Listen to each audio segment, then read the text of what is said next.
So we're talking about VR in music. So like, we were talking about it earlier how Childish Gambino did. So did you look into that? Yeah, What was it? I've looked a little bit into it. The Pharaohs Project or whatever it's called. Should we explain what that is to Yeah, people? sure.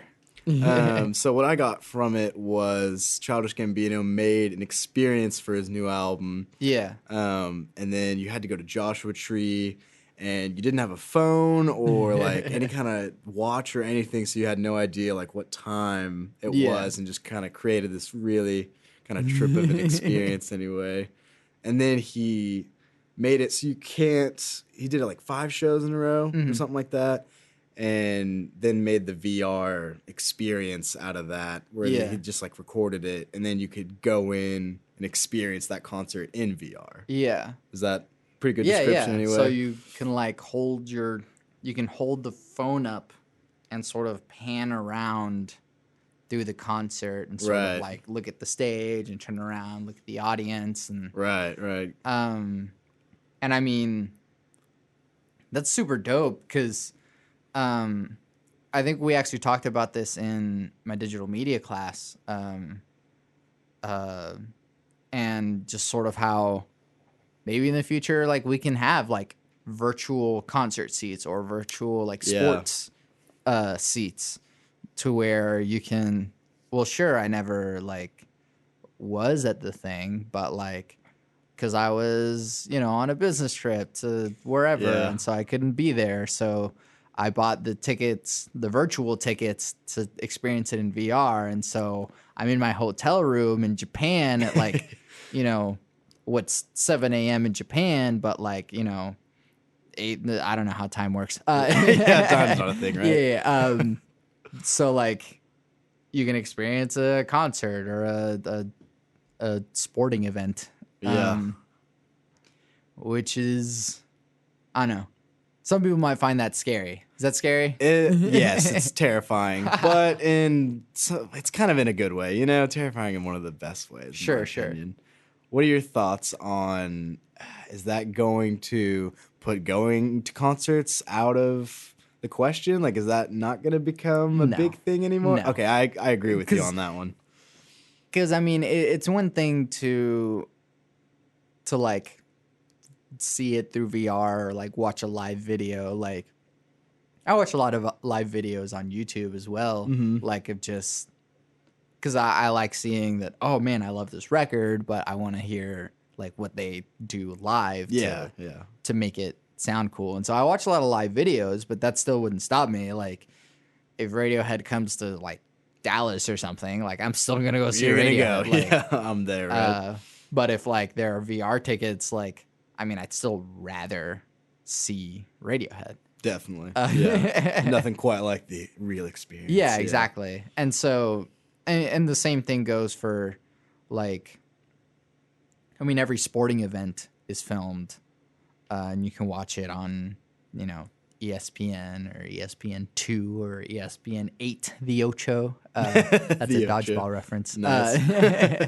But like, that still doesn't stop people from going to the place, gathering around with all these people, and experiencing this thing. Slight tangent. It might be a longer tangent than I hope, but we'll see.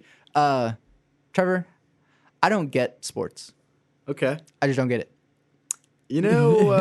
Sports are interesting, but you weren't raised on sports, I'm guessing. No. I was in football in middle school. Uh-huh. I mean, it was a marching band in high school, and so we had to go to the football games. Right. And right. like, I think, like, I can watch football and understand what's going on and go like, oh hey, like yeah, go for it. Yeah. But like, I don't know if I get like the experience or the like. Why do people? I mean, why do you wear a hat? Supporting a team that, Yeah. I have nothing to do with. Sure. Yeah, exactly.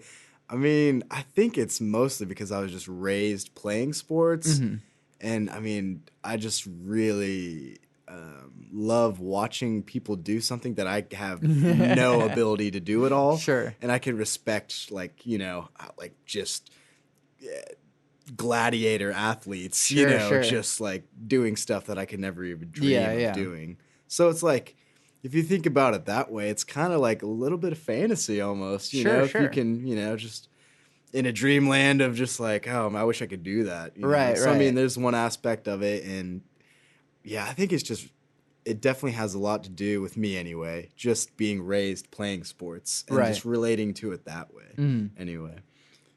Yeah. Because I mean, I do play a lot of video games. That's a similar thing. Like, you get to go outside of yourself and sort of experience a thing that's exciting. And yeah, I mean, I feel a lot of kinship to video games, but it's hard. It's harder in real life whenever it's real people with, like, I don't know, afterwards they like go home and drive their Ferrari or something. Yeah. And that, I don't know, it kind of lessens that a little bit for me. No, I get that. Yeah, I totally get that.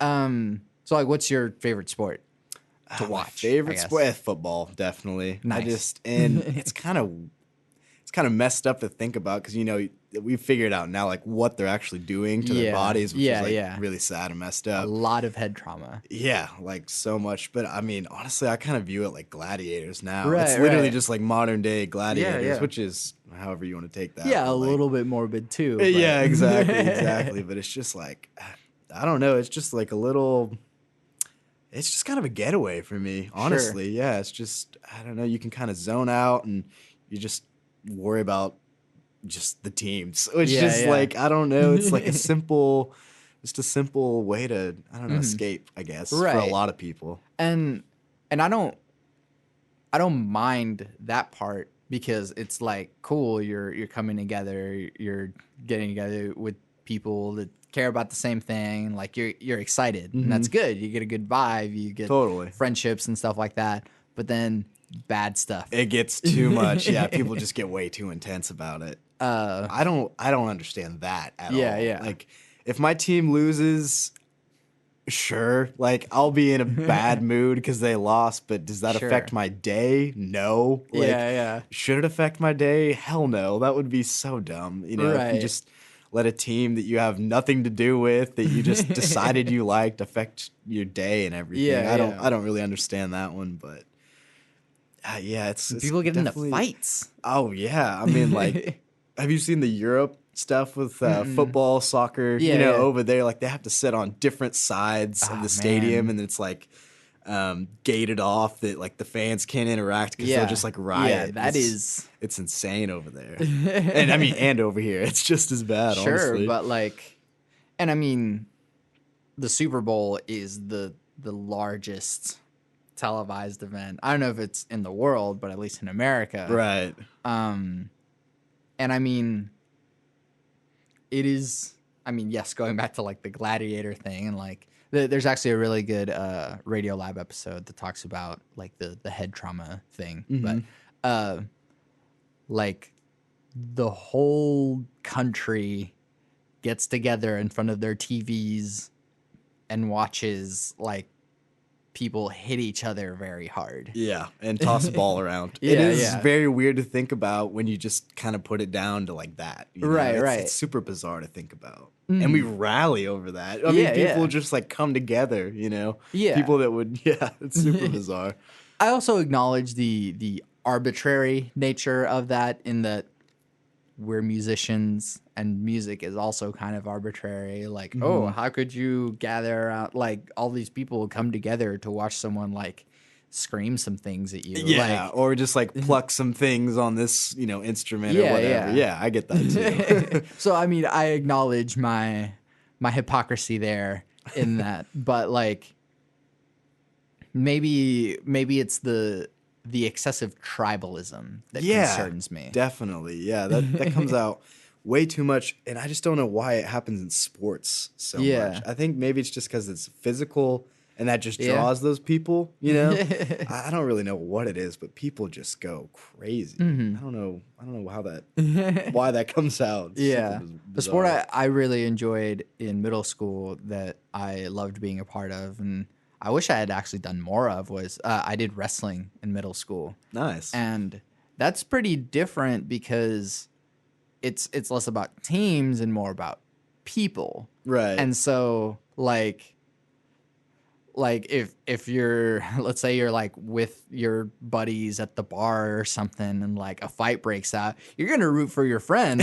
Right. Like screw this guy who's gonna like come up here on my night that I'm out with my friends and try to beat up my friend. No, kick his ass. Right. you know? Yeah. It's going down. So I mean, like, I feel like wrestling is a little bit more like that. It's a little bit more personal, and it's like, right, like, get him down, pin him, or whatever. Yeah. It's a little bit less team based because even then, like, and I mean, it was middle school, so like, but like, there were some guys at my school or in my team or whatever that I didn't like very much, and so like, I wouldn't really root for them anyways. Exactly. So like, it's a bit less tribal and a little bit more personal. Right. Like, this is you and me one-on-one. I can physically restrain you better than you can physically restrain me. Yeah, that's basically what it comes down to. Yeah. And so you get less. I mean, yeah, there are rules in wrestling. You can't obviously just like deck someone in the jaw or something, but I mean, you can. It's really up to you. Yeah, but you want to get ejected or not. Right. But it's a bit less like, here are the lines and here are the points and here's the but it's a little bit more, I mean, there are points in wrestling, but it's a bit more straightforward in that you get the other person down. Like yeah. How do you feel about golf? Because I did golf in high school, and I think that's like I really like golf just because it's just a one man sport. Sure, it's all on you. It's similar. And keeping your cool and not just like losing your Right, shit right. and just creaming the ball and just like yeah. I think golf is weird because there's also like all the stuff surrounding golf, and so it's a little hard to take that away from golf itself because and similar with football, but even more so with golf, it's like you get all of this land and you don't like give it to people or for farms or whatever. You just take this open stretch of land, you mow it to where the grass is perfect and you do nothing on it but hit balls over it. You probably won't even touch most of that lawn. You hit balls. That's a really good point. I never it. thought about that. Yeah, And you don't even touch to begin with, they were like, no black people. Oh, right. Yeah, in the very beginning. Yeah, so it's like it does have a lot of connotation Yeah, it to has begin with. some bad stigmas to it for sure. But so I mean the stigma is like, oh, the rich white person has so much free time that they can, and I'm also a poor brown person, so maybe I'm a little bit biased here. But this rich white person has so much free time that they can hone their skills at hitting a small ball over very large distances because their property just spans so wide that they can just hit a small ball and hone this skill at hitting a ball with a long stick at very precise increments. But at that, if you take away all of my brown people bias, you get a sport that does take a lot of patience, a lot of skill. Right. It's not like loud and raucous. You're not going to have people like punching each other in the face or tackling each other. But you get like a very discreet and finite sort of like, oh man, like this is inches away from like that one thing, It's very much a mental game in my opinion. I mean, it's pretty much like all mental. Obviously there's the physical aspect of it, and like that's more for like pros and stuff, but I mean pretty much anybody can play golf if you have a working body, you can play golf. And I think yeah, the mental aspect of it is like really interesting to me. Anyway, Yeah, 'cause yeah. it's just like if you've ever played, like just falling apart and you're realizing that you're doing it to yourself. Yeah, I mean, it's yeah. just kind of a weird thing Yeah, to the like. more frustrated you get, the worse your next hit is going to be. Exactly, and it's really hard to like, yeah, contain yourself and like bring yourself to like stay calm when everything is just like completely just falling apart. But yeah, it's So, I just mean, did interesting. you get like really good at golf? By my standards for myself, sure, but I mean, by anybody else's standards, I was terrible at golf. But over the 4 years that I played, I definitely got a lot better All right, all anyway. But right. I was still like shooting just awful. Right, Yeah. right.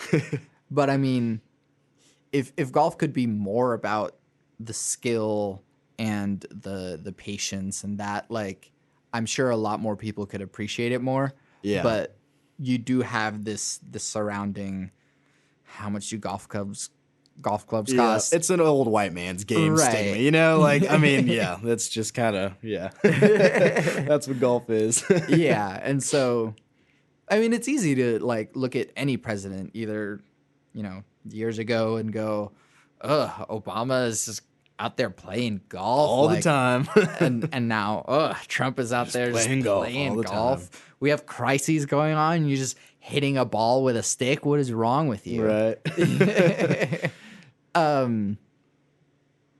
But I mean, I would also rather play golf because it looks really boring to watch. Oh, it's extremely boring to watch. But since I played golf, I can watch golf on TV, which just Right. sounds so weird to say. But I mean, it's kind of But relaxing. you know at the times. difference. Yeah, yeah, because you can be like, how is he keeping his cool right now when he's about to win like the Masters? Mm-hmm. And that's like really crazy to watch because you know what's going through his brain, all the Right, money right. that's in his hands as he's trying to make that putt and like, Yeah. all that stuff. But Yeah.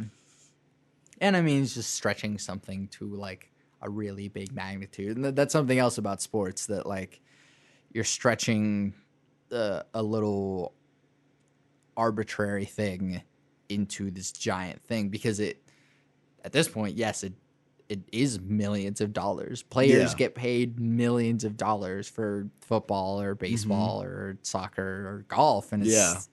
geez. I think that's what also draws people. It's just like when things are just on the line, that just like Yeah. draws people to watch. Yeah, And I yeah. mean, if you can make that happen every Saturday, I mean, people are going to be into that, you know? Yeah, yeah. It's definitely a thing. And I mean, there's this one quote that Chris Ryan, I quote Chris Ryan a lot, but he quoted this other football coach, and they were asking this coach, how do you get so good at coaching football? And he goes, well, you have to be smart enough to really understand the game, but not smart enough to understand how little it all matters. That's pretty good. I like that. Because if you're really smart and go, oh yeah, this strategy and this thing, and you zoom out just enough to go, But what does are we any of this doing? matter? Yeah, exactly. Like, what are we actually doing then you here? just like give up on the game, and then nope, you yeah, became and a maybe bad your coach. life because you wasted so long. but Right. yeah. No, I definitely feel you on that. That's a good But quote. I mean, what's the hat that you're wearing?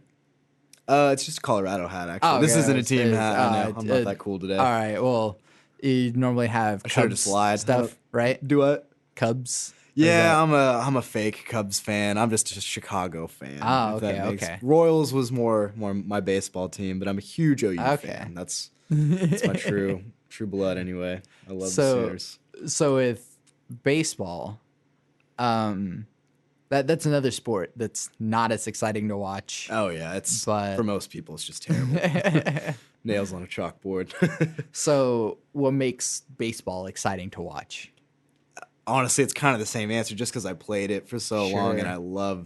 I just love the physical aspect of like Right. you know how fast those pitchers are throwing the ball, and like Sure, yeah. it was just really really fun to watch. Like when the hits do happen, I mean it's just like so worth that in my opinion. But But if the you just- time in between. yeah, and I mean if you just didn't play baseball or just didn't understand the game, I don't know how you could watch it, to be honest. And I think it's literally just from, in my opinion, just knowing the games. I'll say that 3 more times just to be clear. Yeah, know the game. And I'm also not going to let myself slide by thinking that your Colorado hat was a sports hat. Because someone else is going to laugh at me for that. So I'm going to just go ahead and point that out for myself. It was a good one. That's funny. That's funny. But okay, so veering back away from this tangent. Right. That was a long sports tangent. Right. Which, I mean, if you didn't expect to have sports on this podcast, there you go. Here's your sports on Bit Depth. We got it. Got it in there. So would VR tickets for sports games, do you think there's a market for that? I think there's a market for that, more in like, maybe, I'm trying to think of how to describe that, as a historical, a way to like look back at games. Do you know what I'm talking about? Yeah. So like, like back in like, I don't even know how many years from now, when Super Bowl, 60 happens or something, and like my kids want to watch that, or someone, in the future wants to watch that, they can go into that experience and go into that time and everything, kind of like a time traveling thing, something like that for sports games. I don't know if there's a huge market for like while it happens, you know what I mean? I mean, I guess that could be a good thing, but because I mean, if you can get like VR courtside tickets for a Thunder game or something, that would be pretty cool, right? to watch it while it happens. Yeah. That is a good point. Yeah, it would also be pretty hilarious to see like the ball hit the 360 camera or something. Yeah, and exactly. Just, I don't know. It would just be really funny to be watching ESPN one day and just see a ball just smack a tripod and just like, and millions of people just like freaked out. Yeah. Just lots of people like, oh man. Yeah, I just had a nightmare to the face. But it would also be pretty interesting because then that's another aspect that like you're in the game. Yeah, and I mean, like, you could actually a lot of get people hit by pay the for ball that right here. Yeah, exactly. So how do you feel about, I guess we kind of mentioned it earlier, but like, what do you think VR is going to happen with like concert tickets personally? They'll still be there. Also noting the fact that, yes, you do have to have a 360 camera present there. Which does, kind of affect things too. Yeah. So, I mean, maybe have a weird little circle in the center of the stage at the very front that's just, hey, this is the spot where the camera goes, please do not bump into this, or maybe have it like gated off or something, because that would be weird too, because if you're in it, then you sort of look around and you have a weird little gate around you. Yeah, it's kind of bizarre. I was just thinking about like, there's just going to be like feuds in the future. Like, are you real or are you VR? You know what I mean? Like, there's going to be 2 different crowds, and that's kind of weird to think about. Anyway, have you looked at much at the VR like music videos people are putting out nowadays? No, I haven't. And honestly, music videos are a sort of thing that I wish I could get into more, because there's so much art involved. There's so much wonderful that people put into music videos, but they don't make any money. Oh yeah, and that's what's terrifying, because people sink thousands. I mean Taylor Swift sank millions into all of her music videos because then they just became events, right? And then they just like end up on YouTube, right? And it's like, oh yeah, about. YouTube monetization, but that's not. I mean, I don't think that adds up personally. Markiplier makes a decent amount of money. Yeah. I mean, that's true. Yeah. I think YouTube monetization is probably one of the better ways to get money off of streaming. Oh, definitely. Out of all the services, Spotify is way better than Spotify or anything giving else. you fractions of cents. So yeah, here's 1 million plays. We'll give you like $20. Right. Good job. You're famous. Exactly. Here's $20. Exactly. Thanks, Spotify. But I mean, VR music videos just seems like another way of, and thinking about it from the perspective of video games too, is that it's hard to get the viewer to look in the right direction. That is a good point. Yeah. So playing a lot of video games and knowing that some events might happen in game, and if they didn't grab your camera and turn it towards the thing that you're supposed to look at, you just missed it. Right. Yeah, that is a good point. I never And thought about so that. having a 360 environment where, thinking about how a player might, oh, well, we want the player to go to this place for the next mission or whatever, or find this hidden thing, even though we gave like little hints in the environment. But you also have to account for the fact that a player might go up to a wall, stay there, and set the controller down, go into the other room and make a sandwich, and the game is just sitting there. And so Waiting. yeah. Yeah. So yeah. I mean, with VR music videos or concerts or whatever, you could have like, oh, hey, here's the experience or whatever, but someone could just look down. Yeah, that's true. But you could also, depending on how much like detail you want to add in those Right. videos, you could create a lot of different experiences in one video. Yeah. Too. Yeah, Which is kind of that like too. I Depending once on- saw a 360 image. It was drawn, but it was a 360 Where's Waldo, Whoa. which, I mean, you have all directions to look around, and you know how Where's Waldo pictures are just, there's so much going on. Yeah. But it was a 360 Where's Waldo, and there's so much going on. I don't know if I could handle that. Yeah, That's a lot. And so you just like keep looking around, Right. and it's really interesting because there's always something to look at. And so Yeah. I guess you could structure a music video in that way, that no matter where you're looking, something cool is happening. Here's an interesting concept that I was just thinking about. Do you think they'll ever make music videos that could somehow be different every time you experience them? Maybe they make some kind of algorithm that just like randomizes. I don't know. I have no idea how this would ever work, but like just randomize the experience somehow to keep things fresh, to make sure like that video is just like always different every time you experience it. Right. So back to Radiohead. Radiohead released a thing. It wasn't a music video, but it was an app called Polyphona. And it would randomly generate these 3D environments that it would be some wisp or something that you would follow along with or follow it.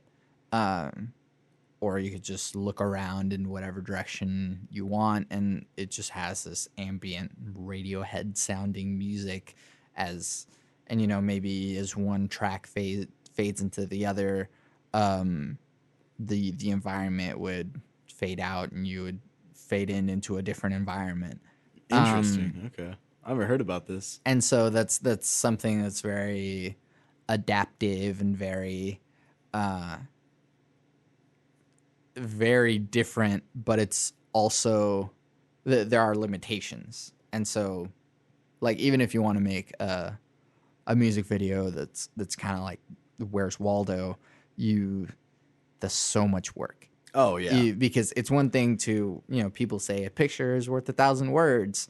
And so that's just if you're looking in one direction. Right. And then if you add all of the other directions while the whole thing is moving, that's a lot of stuff to orchestrate. Right. Yeah. You're doing about as much work as a freaking action movie sequence in a Michael Bay film, you know? Yeah, definitely. And so you have to choreograph all these people and rehearse and do all that mess. And then to make it adaptive, then you have to have enough footage. If it's live action, that is. Mm-hmm. You have to have enough footage to be able to sort of modulate into different. Yeah, to make sure it keeps repeating. Yeah, in some to where you ways. have a different thing happening each video. Right. And so, if that were to start happening, artists would have to think in terms of video games, which is neat for me yeah. because I love video games. And a lot of VR video games now are kind of tech demos. Mm-hmm. Yeah, it's still pretty basic. Yeah. Right? So there's this, little Batman VR experience. It's probably maybe 30 minutes to an hour long. I haven't done it myself, but from what I've been told, it's cool. Like you're Batman, and you can look at your belt, and you can you get to put on the suit cowl and everything, or right? whatever. Yeah, that's every awesome. person's dream ever. Right, but at the same time, so much work went into making that whole environment, but there's still the limitations of, well, what's the player gonna do? And then you also have to keep in mind that VR, full movement in VR is really daunting. Yeah. If you haven't done it before, and if your stomach turns over really easily, probably not for you. Yeah. Because what it is your eyes are telling your brain, hey, we're moving. But the rest of your body and the liquid in your ears is telling you, no, we're not. Yeah. So it's kind of a trip. And so your brain's like, so what are we doing? Right. And your stomach is sensing motion, and you're, ugh. And so in a lot of VR things, they don't actually have the perspective moving through space. If they move, they just teleport to the next place. Oh, okay. Gotcha. Because watching the environment move around would just be too much for your is body kind of daunting. Okay. There are games that do it, but it's really for more experienced VR players. Interesting. I had no idea. That's gotten really used to that. So you have to train your brain a little much. bit, yeah. Huh. See, I'd done some PSVR stuff, and some were that way, where it would just sort of teleport you to each spot. And then I played a different game where you were riding in a van and shooting at bikes or whatever that were. And so riding in a van is a little bit different because you're not moving, but you are moving. You're seeing the environment around you. And so that was a nice step up. Yeah. But then there was another one that was, you were this alien on this mech robot thing, and then you're in space and you're jumping between asteroids in sort of open space. Oh, that sounds cool. And that almost got me. Probably a little much for the visual wise. Because sure, at first you had the full motion, you can control where you move and stuff. And after going through the other stuff, I was, well, this isn't so bad. I can feel how that feels weird, but this isn't so bad. But then once it started jumping in between asteroids, the thing is that it would alter the direction that down is whenever you would jump to each asteroid. And so as you're flying through the air, you would rotate in the air. And sounds like Vomit Central, yeah, in my opinion. Yeah.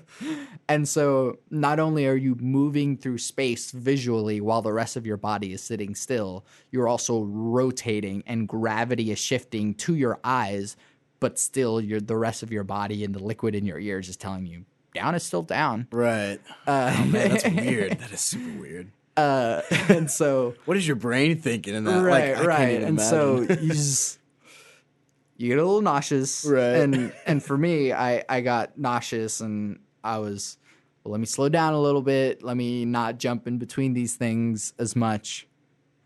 But then I got to the point to where, you know what? I need to understand my own body and feel if I keep going any longer, any faster, I might just throw up. Yeah. Get at that point. And so all that to say is that once you start incorporating moving VR stuff, you have to be careful about, well, who's your audience? Have they been doing VR before, and are they used to this? Because if you go, here you go, Super Bowl tickets, VR, it's like, cool, but we put the VR camera on the crane camera that's floating above the field. And everyone threw up by And halftime. everyone throws up because that crane camera is, oh, here comes this play, and it just pans right over the thing, and everyone's like, whoa, motion, and can't handle it. Yep. Wow, that's really interesting. I never even thought about choosing a VR audience. I just thought about making the videos in general. That's pretty cool. And then earlier we kind of talked about how accessible that might be. So, I mean, a lot of people have smartphones nowadays, and so smartphones can do a very simple VR where it just splits your screen and just does it for both your eyes. But then you have the gaming rigs like the Oculus Rift, PSVR, and the HTC Vive, which are expensive. Really expensive right now, right? I think PSVR is at $300 right now, which is the cheapest one. I think Oculus might be $500, and Vive, which is the best one, is $600 or $700. Oh, I didn't realize it was that expensive. Yeah. Wow. And so, if you don't have $600 to just throw down on a Fun Vision hat, like you don't. Fun Vision hat, I like that. That's a good one. I mean, people have better investments to make, you know? Yeah.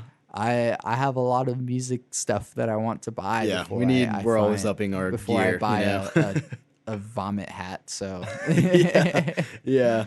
I mean, you were saying earlier, you think it was going to be 3 or 4 years before it becomes accessible? Yeah. Okay, Because I think more and more people are becoming more accepting of, oh, I'm getting a video game console and this thing is $300, $400, and people are all right with that, right? Knowing that, oh, this is a thing that it has my Netflix and my Hulu.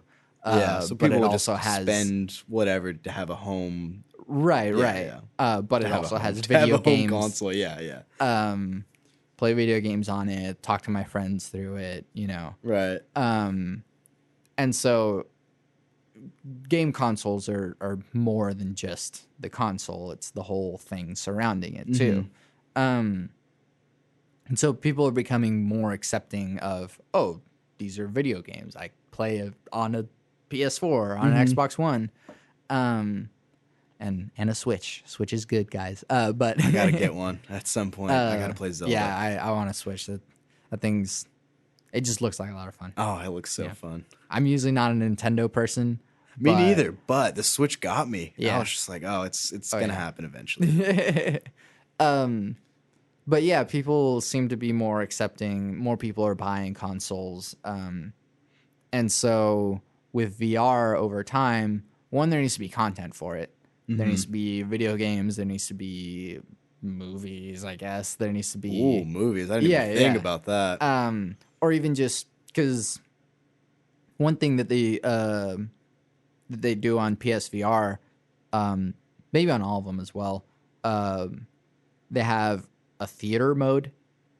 And so while this game may not be implemented for VR, you don't have full 360 view, but what it does have is it's sort of, you have a theater, and so you're playing this game as though you're in a theater with a giant screen, and so you get this experience like, whoa, I can, see how big this screen is or whatever, and so you experience the game differently than you would if you have, a small 32-inch TV in the room or something. Very cool. That's interesting. And so, if more people knew about that with movies or something, hey, I could have a 3D or not a 3D, a VR experience watching one of my favorite movies as though it was still in theaters. Ooh, yeah. Okay. And so that's something that, people could really get into. Definitely, yeah. Oh, there's a huge audience for that. And so if more people were willing to go, you know what, I'll pay $300 for a cool face theater thing that Face theater. I'm just using as many different interchangeable words for a VR. Keep at it. I'm loving it VR here. headset. If people become more willing to do that, then more people will make content for it, because it's hard to, if you're a musician, you don't make any money off of music videos anyways. And so why would I make a 360 VR music video if only, 3% of my fan base, if that, is even going to be able to see it in VR? Yeah. So, over time, as the technology gets cheaper and as more content is created for it and more people know about it, then it'll, I'll pay $200 for a VR thing. Sure.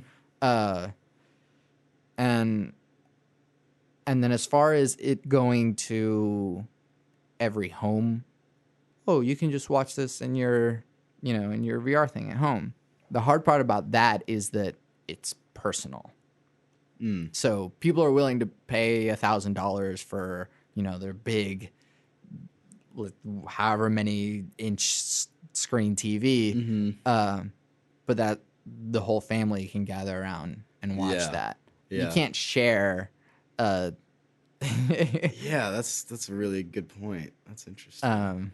Let me put one eye thing on, and you put the you other do the eye other. thing Yeah, on. it'll be a cute date or something.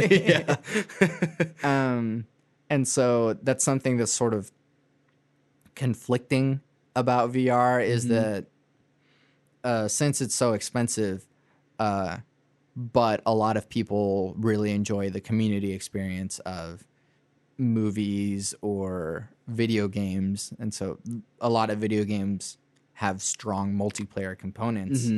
And so if a game goes, oh hey, we are all VR, then what percentage of those people are actually going to play it and then know people that they want to play with that also can play it? Yeah. That's a pretty small percentage, I'm guessing. Now anyway. Yeah. So the stuff has to be there.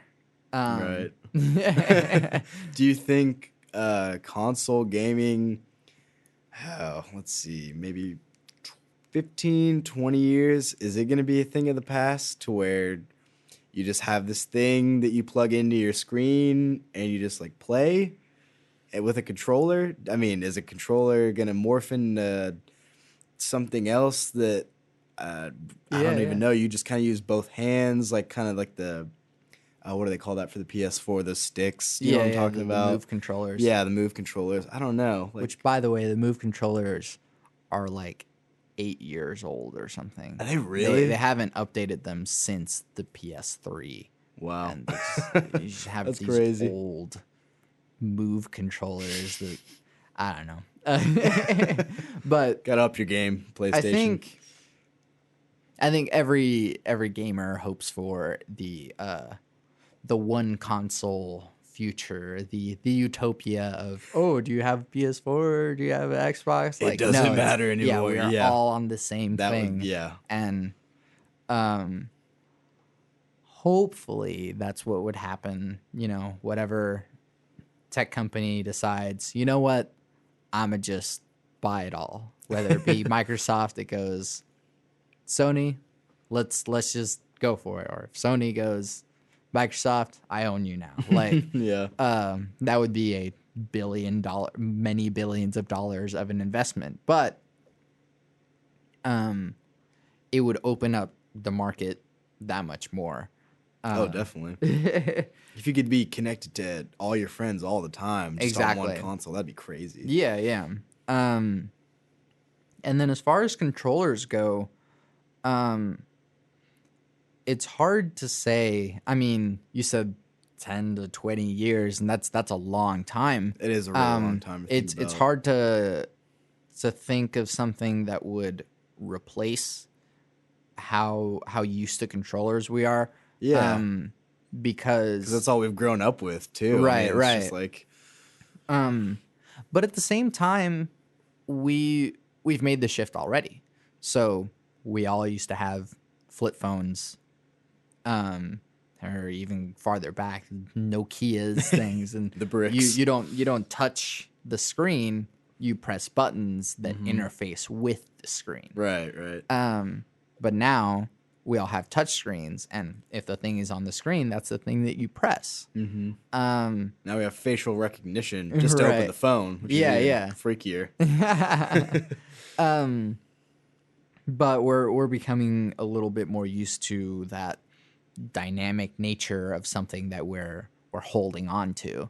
I think that, I mean, obviously some scientists are working on it, but or technology, whatever tech people are working on a sort of textured touch interface, in that if we're able to, because I mean, you remember whenever you had your flip phone and you're able to just like type away at that thing. T9? Yeah. Oh, Oh yeah. yeah. Just Back type in away the- at that thing, not even looking, and Oh, just yeah. I'm going to not get like make a single carpal typo. tunnel just from all the texts I sent back in middle school, Oh, you yeah. know? Like, Well, that's because you could feel where the buttons were. right, yeah. We move on to touch screens and there's just typos all over the place. Yeah. I mean, if predictive text and autocorrect wasn't there, all the phone typing would just look like a weird garbled mess. Gibberish, There yeah. would be a B and an N in between every word instead of a space. Yeah. There would be like random letters missing because I accidentally hit backspace. Yeah. It'd just be awful. But at some point, if someone's able to make a sort of textured interface that goes, hey, here's a thing that you can press, and then the screen sort of raises up and goes, hey, look, here's a button. That would be a way to where if you have a VR headset on and you have some touch interfaces in your hand, then they adapt to what you're playing or what you're using. Then you don't have to look down at your hands because you have your funky VR visor. You can just use it that way, and you don't have to think about what you're typing or touching or whatever. And so that could be something beyond a controller. Yeah, definitely. You just blew my mind. I never thought about any of that. That's crazy. Textured. I mean, it's been in the back of my mind, but some people are probably working on that. I can definitely assure you somebody's that gotta be people are working working on on that. Makes me think of like, you know, those office thingies that you would like stick your hand on with all the pins or whatever, and you I would your stick hand my on face the other in it, side. but yeah. Oh yeah. But everyone else stuck their face in it. Oh, so, yeah. Yeah, everyone did it at least once. and you would see the texture of it. I Yeah. think that would be a way that they would do that. It's just the screen would be made up of tiny little screens, and they would all be able to move up and down and sort of have a texture that way. Oh, that's a really cool idea. Yeah. I like that a lot. That's definitely a possibility for the future, for sure. But I'm not an engineer or you make it happen developer. and just let me know. I could not tell you how to make that work or what sort of crazy soldering would be involved into making that device work. But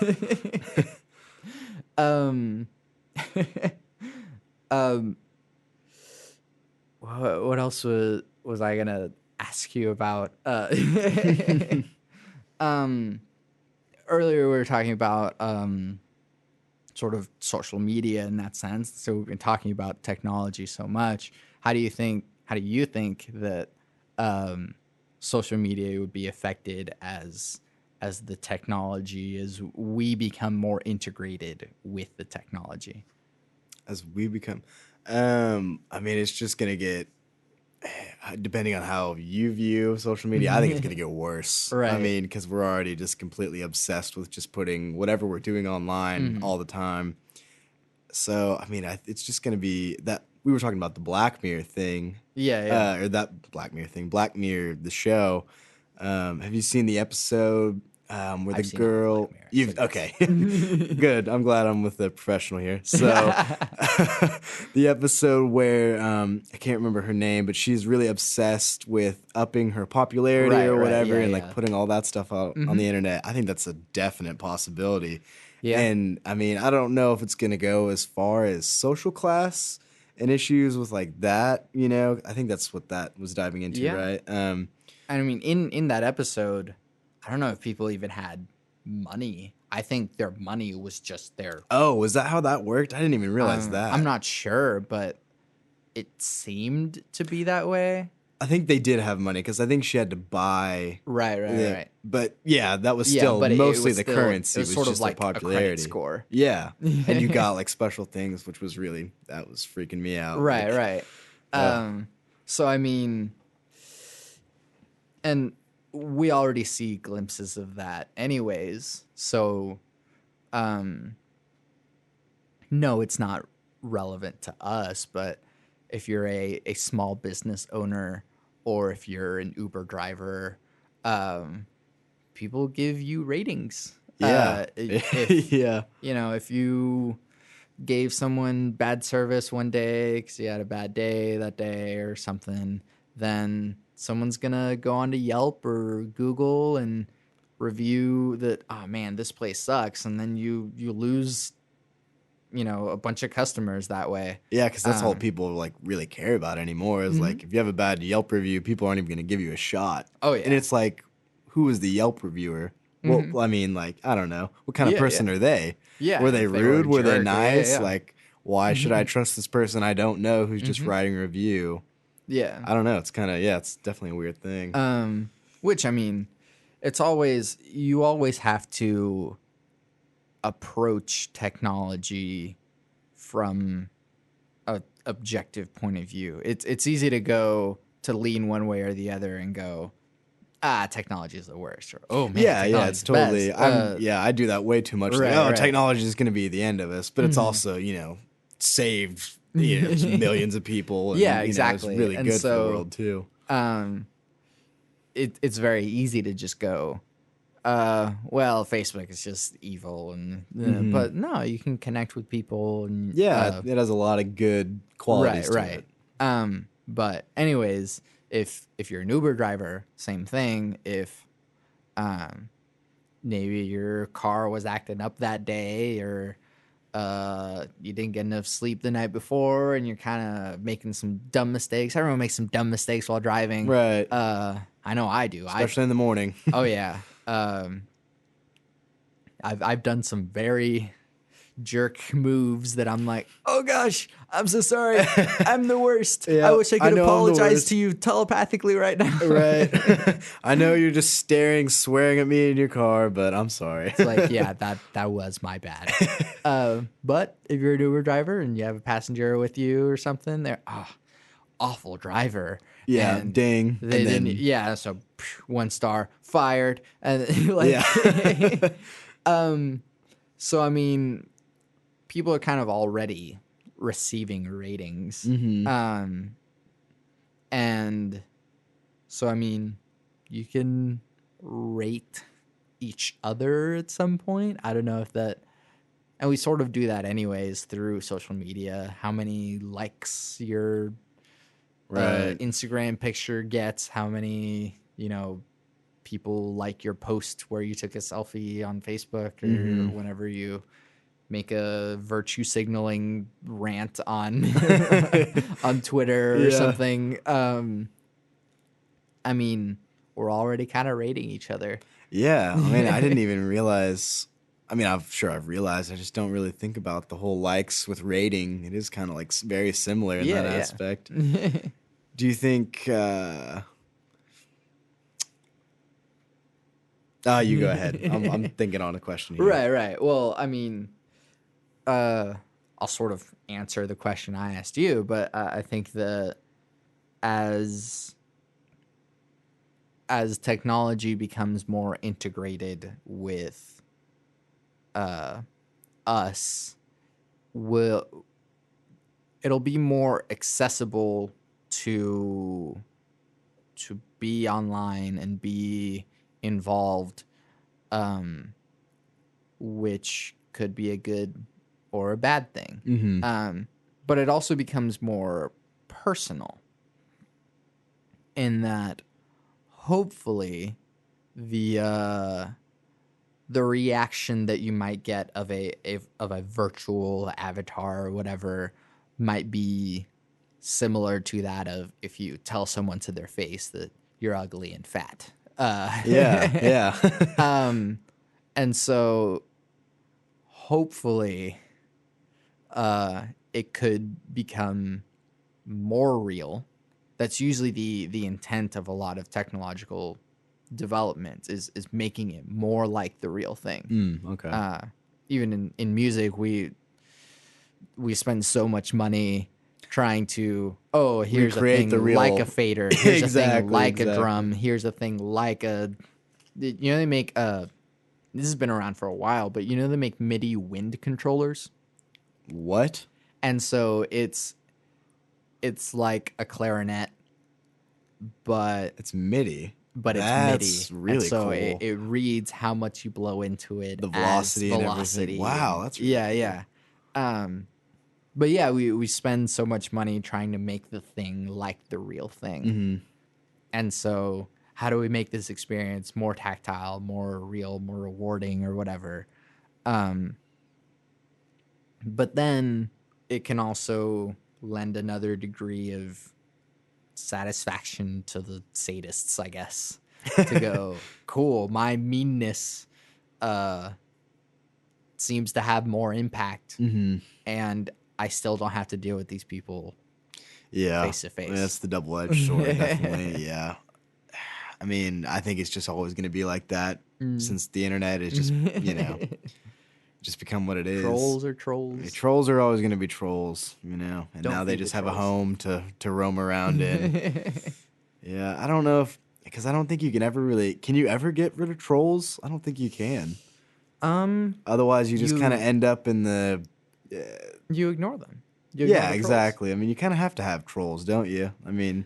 A little bit. In order to just kind of keep yourself in check, I guess. Yeah, if that's a good way to think of it. Because whenever, I don't know, you do something and maybe you did do a bad job or something, someone goes, sucks. And you go, yeah, maybe. Yeah, I do suck. or just being a balance, because the same thing can happen in the opposite direction. What if, I don't know, you've lived a very sheltered life and all your parents and friends tell you is, oh, you're the greatest, you're amazing, I love everything that you do. And what if in all actuality you're a painter and everything you paint, your parents go, oh yeah, that's great, oh, I'm gonna hang it up right now. And then you try and go out into the market, oh, everyone's told me my art is so great, I'm gonna sell my paintings. And people are just like, ugh. Yeah, awful. I don't want that. Right. And they never tell you. They just like kind of look at it and go, okay, and walk away. Yeah. Well, what is that? You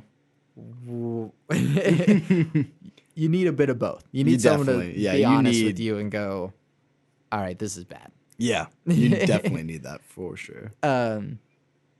Because if everyone just told you that you're great, then you wouldn't think you needed to improve. Which is like, yeah, number one mistake. That's literally the number one mistake. Yeah, if you're a genius, you're the smartest, you're the best, you use the biggest words. You're always you're still trying to improve. Like, the best of the best are still always trying to get better. I'm saying that if you think that you're that way, if you think that you're the smartest or no one does this then thing you like obviously you, aren't. then, Yeah. Then, maybe you could make some progress or something, or try to get a different perspective. Yes. You should be making progress. Yeah, I feel like you should always be making progress. Yeah, There's yeah. always something you should be working on or trying to achieve, something And else. that's something that we talked about in our songwriting demo building class, is that you should always be a little unhappy with what you make. Yeah. Like, 'Cause you it's can be never gonna proud be of your perfect. stuff. You can be like, oh, I did a good thing here. Mhm. But you can always be 7 out of 10. Right. Because that just means that your standards are improving as you improve. Definitely. And so, yeah, that was what Patrick was saying. If you ever go, well, that was perfect, then, I mean, cool, you're done, pack it up. Good You're job. finished I as a guess you musician. win. You Yeah, win. you won at That's music. it. You did And okay, that's it. it. Yeah. But I mean, that's never it. And even my heroes are still self-deprecating and still make stuff that they go, this is crap, and I'm throw it just like, away. I could never do anything like that. Right. Yeah, totally. But in most cases, I think that going back to technology and being integrated, I think that things can always improve if we communicate with one another. Mm-hmm. If we're able to go, you know what? I think this is a thing that I feel about your thing. How do you feel about that? And as long as we're able to talk it out and be able to solve problems that way, instead of Just going somewhere screaming. else and, this person's the worst. And Right. as soon as they walk by, hi, how are you doing? Yeah. Hey. Yes, definitely. The more that we're able to communicate with each other, the more that a lot of these problems can be solved. Oh, yeah, for sure. I mean, I was talking to my friend John about this, that some of the more intolerant or racist people that might think, oh, well, all the immigrants are stealing our jobs, or they don't hate anyone that exists. They hate the idea. Yeah, Yes, exactly. totally. And so, this immigrant coming into the country illegally, not paying any taxes, and stealing my job, and driving my wage down. Screw this guy. Okay, but name one. Yeah, exactly. And it's just like they never can. Because every undocumented immigrant is, I wish I could be here legally. I wish I could right. Get paid more. I wish I could, pay taxes so that I can be legit. And Of course, yeah. But the person that they hate doesn't exist. Yeah, exactly. And so if we were able to just talk to one another and go, hey, I hate that, I'm getting paid less because you are working here illegally. And they're like, I hate that I'm working here illegally too. Yeah, then what would the conversation be? Right, but that right. just doesn't happen, And so the more that we can communicate and go, oh yeah, I can see that. Oh, I can finally understand your perspective. Yeah. It's what I'm doing here. Yeah, definitely. I agree with you. Yeah, communication is definitely gonna be a big thing for that. Do you have any more sort of thoughts to add? I don't think so. Anyway, I think we had a good talk here. Yeah. Covered all the things, the sports and the VR. I know. I'm proud we got social sports media in there in the Bit Depth podcast. Cool. I usually ask this question on the second podcast. What's something that you've been watching or listening to or playing that you've really been enjoying and you want other people to hear about? So I was just talking to you about this band, but I'll say it again. King Gizzard and the Lizard Wizard is just it's one of my favorite things right now. I saw one of their concerts about a month ago, a couple weeks ago, and they're just a really cool psychedelic rock band from Australia, and they have like 2 drummers, which of course I'm into. Oh yeah. And just do a whole bunch of really cool stuff with recording and microtonal instruments and everything. So if you're into psychedelic rock, I would definitely check that out. Oh yeah. Movie wise, Or TV show or whatever. yeah, TV show wise, I don't know. I always just end up watching The Office, honestly, or just something classic. I'm trying to think of anything new I've been watching. Atlanta was super good. Have you seen that yet? I haven't. Donald Glover's. I'd love to. It's so good. Yeah, Atlanta's very, very good. Rick and Morty season 3, obviously, that's super good. But yeah, I think I'll call it there. Right. King Gizzard and the Lizard Wizard. If you haven't listened to them, give it a shot. Yeah. I'm sure I'm sounding like a broken record at this point, but I'm still listening to Clipping. It's just so good. Listen to all of that. It's just David's flow is just impeccable. He crams so many words in there. They have concepts, social commentary and all that. It's the best. And then the third album is a science fiction Afrofuturist concept album where it follows a escaped slave on a spaceship who's all alone, but the onboard computer falls in love with him. Whoa. Okay. Yeah. I'm down. Yeah. I want to hear that. And it's kind of a short album as far as albums go. It's like 37 minutes long. Oh, okay, yeah. But it's brilliant. Nice. I'll definitely have to give that a go. Playing, I haven't started playing it yet, but I bought it recently, and everyone that reviews video games that I listen to has been talking about how good Pyre is. I don't know if I've heard of that one. By the same people that made Bastion and Transistor, and it's just their third game, and Bastion was really good, and the soundtrack was really good. Transistor is probably my favorite game. And that soundtrack is really, really good. And so I'm really excited to play Pyre. Nice. That's cool. Yeah.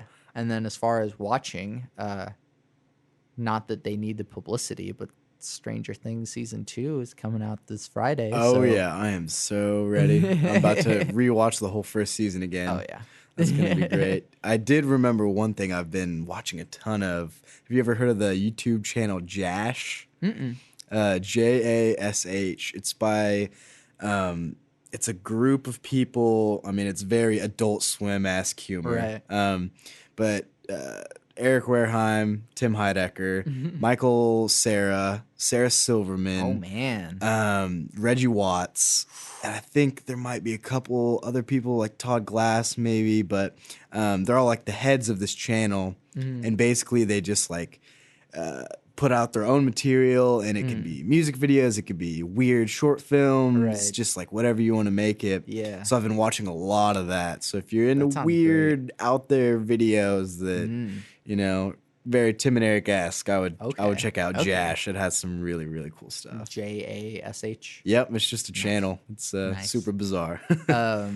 And sorry to keep this going, but if we're going down the YouTube rabbit hole, I've been really enjoying Wisecrack.